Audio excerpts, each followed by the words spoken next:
छठो खां ख़बर शामिल कयूं पिया। अब्दुल सत्तार दर्स जे रिपोर्ट मुताबिक़ ईदी एम्बुलेंस सर्विस वारनि कमाईअ जो नओं तरीक़ो अख़्तियार करे वरितो। मंशात फ़रोशन ईदी एम्बुलेंस सर्विस जे पाक पेशे खे बुरी तरह बदनाम करण में का बि कसर नाहे छॾी। ईदी एम्बुलेंस सर्विस कराची खां मंशात में इस्तेमालु थींदड़ मटीरियल सामान खणी ॻाढ़ो शहर जे तरफ़ वञी रही हुई त मीरपुर साकिरो ऐं बुहारा वेझो पुलिस छापो हणी ईदी एम्बुलेंस सर्विस समेत मंशात हथ करे वरितो। ईदी एम्बुलेंस सर्विस मैयत खणण बदिरां हाणे ॻरी रिश्वत जे एवज़ मंशात खणण जो कारोबार शुरू करे छॾियो आहे।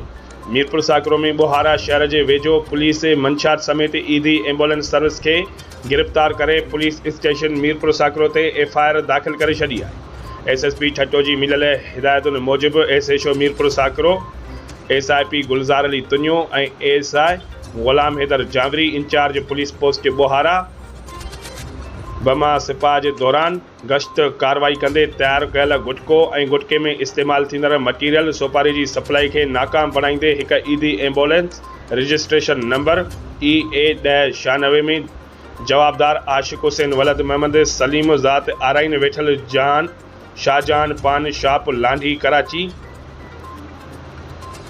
खे 20 अदद गुटका सोपारी जुमली वज़न 220 किलो ऐं 1 अदद कटो जंहिंमें तैयार थियल गुटको जूं 600 अदद पुड़ियुनि समेत गिरफ़्तार करे संदन गुनाह प्लस केस दाख़िल करे छॾियो ऐं वधीक जांच शुरू करे छॾी आहे।